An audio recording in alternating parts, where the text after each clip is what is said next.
एक डॉक्टर जो लगातार 36 आवर्स काम कर रही थी, और वो डॉक्टर जब इतनी मेहनत के बाद थोड़ा सा आराम करने उस कॉलेज के सेमिनार हॉल में जाती है, तो उसके बाद वो लड़की कभी वापस नहीं आती। ऐसा तो क्या ही इंसिडेंट हो गया जिसकी वजह से पूरे देश में मातम फैल चुका है। उन बच्ची का शरीर में कोई कपड़ा नहीं था, पैर दोनों राइट एंगल में मिला गया। राइट एंगल में एक पांव बेड के इस तरफ, एक पांव बेड के इस तरफ मिला गया। जब तक पेल्विक गर्डल नहीं टूटता है, इस तरह दो पांव को नहीं चीरा जा सकता है। चश्मे को कूटा गया, जिसके वजह से आंखों से खून निकल गया। गले में गला दबाकर मारा गया। और पूरा ये जो मैं बोल रही हूँ, ये पूरा पोस्टमार्टम रिपोर्ट में वायरल हुआ है। आप लोग कृपया देखिए, ये कोई मनगढ़ंत नहीं है। बात है 9 अगस्त की, जब कोलकाता के आरजीकर मेडिकल कॉलेज के सेमिनार हॉल में सुबह एक लड़की की डेड बॉडी मिली, वो भी सेमी न्यूड कंडीशन में।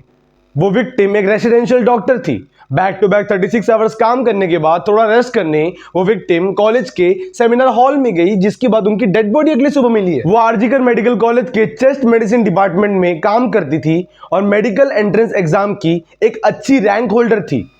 And after seeing the dead body, it is clear that body के साथ बहुत ही गंदा टॉर्चर और रेप किया गया है।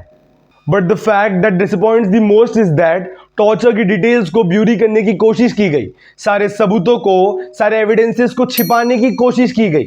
इतना ही नहीं, प्लेटफॉर्म एक्स के अकॉर्डिंग आरजीकर मेडिकल कॉलेज के सेमिनार हॉल के एग्जैक्ट सामने ही रेनोवेशन का काम चालू करवा दिया गया है। But the question here arises is that क्या इस टाइम पर, इस कंडीशन पर रेनोवेशन की काम की कोई भी जरूरत थी या है? उस एक्यूज को पकड़ने की बजाय, उस अपराधी को पकड़ने की बजाय झूठ बोला जा रहा था कि ये मर्डर नहीं, एक सुसाइड है। इतना ही नहीं, विक्टिम की मेंटल कंडीशन पे सवाल उठाए जा रहे थे। मुझे एक बात नहीं समझ आ रही है कि बंगाल में कोई भी केस होता है वो हमेशा दब क्यों जाता है। चाहे वो संदेश खाली का केस हो, चाहे वो कोलकाता का रेप केस करंट वाला हो, हमेशा हर चीज दब क्यों जाती है? गवर्नमेंट क्यों कोई स्ट्रिक्ट एक्शन नहीं लेती है? वो तो thanks to the social media, जिसकी वजह से सारी इंफॉर्मेशन लोगों तक पहुंची है, सारे देश में बात फैली है। Thanks to the media houses, जिन्होंने इस बार अपना काम बखूबी निभाया है। कोई गलत काम नहीं किया, बट उस लड़की के लिए, उस विक्टिम के लिए, उसके फैमिली के लिए, देश के सारे डॉक्टर्स के लिए खड़े रहे और लोगों में जागरूकता जगाई है। और इसी के प्रेशर में आके बंगाल की सीएम ममता बनर्जी ने ये क्लियर बोल दिया था कि 1 हफ्ते का समय हम लोग बंगाल पुलिस को दे रहे हैं, उनको ये केस सॉल्व करना पड़ेगा, नहीं तो ये केस सीबीआई को ट्रांसफर कर दिया जाएगा। और ये ममता बनर्जी को बोलना ही था, बिकॉज उनको पता था ये एक सेंसिटिव टॉपिक है, इस पर अगर एक्शन नहीं लिया गया तो उनको भारी नुकसान हो सकता है। जिस सेमिनार हॉल में उस विक्टिम का रेप हुआ है, वहां पर कोई सीसीटीवी कैमरा था ही नहीं। मतलब सिटी के एक रेप्यूटेड मेडिकल कॉलेज में आप पढ़ रहे हो और वहां पर एक भी सीसीटीवी कैमरा है ही नहीं, सिक्योरिटी है ही नहीं। बट जहां पर रेप हुआ था वहां पर एक ब्लूटूथ डिवाइस मिला था, और जब उसको कनेक्ट किया गया तो कोलकाता पुलिस के वॉलंटियर संजय रॉय के फोन से इजीली कनेक्ट हो गया। और अब संजय रॉय पुलिस की कस्टडी में है। उनके ऊपर पहले से ही extortion, intimidation, threat against women, physical assault on his pregnant wife और महिला डॉक्टर के साथ छेड़खानी के आरोप लगे हुए हैं। But the question arises here is that क्या जरूरत थी रात को हॉस्पिटल में आने की, उस पुलिस वाले की, उस पुलिस वॉलंटियर की?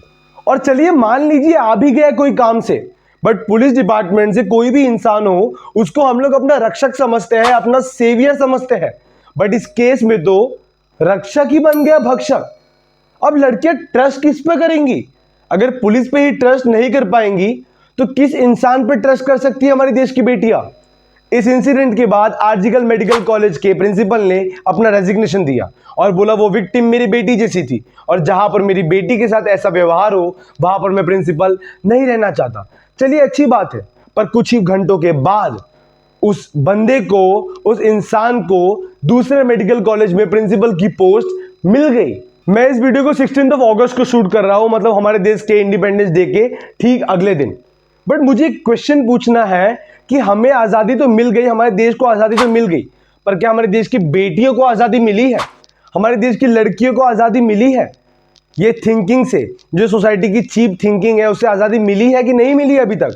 ऐसे हम लोग हमेशा लड़कियों पे नाम लगा देते हैं कि वो छोटे कपड़े पहन रही है, लड़कों के साथ घूम रही है, रात रात तक घूम रही है, क्लब में पार्टियां कर रही है, इसलिए तुम्हारे साथ रेप हो रहा है।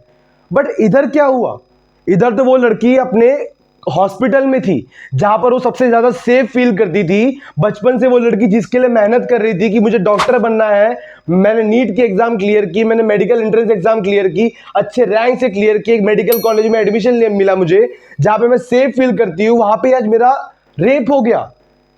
क्या हाल होगा उस लड़की का? आज बेचारी जिंदा नहीं है। अब क्या बोलना चाहेगी सोसाइटी? क्या हॉस्पिटल में भी सेफ नहीं थी क्या? मैं इस वीडियो से पहले ही 2 वीडियोस रेप के ऊपर बना चुका हूं, जिसमें एक 6 महीने की बच्ची का रेप केस का था, एक 8 साल की बच्ची की रेप केस का था, और भी 2 रेप केस थे। पर इतना ही नहीं, अभी जब मैं वीडियो शूट कर रहा हूं मेरे पास एक और इंसिडेंट आया है जहां पर उत्तराखंड में एक नर्स का रेप केस हुआ है।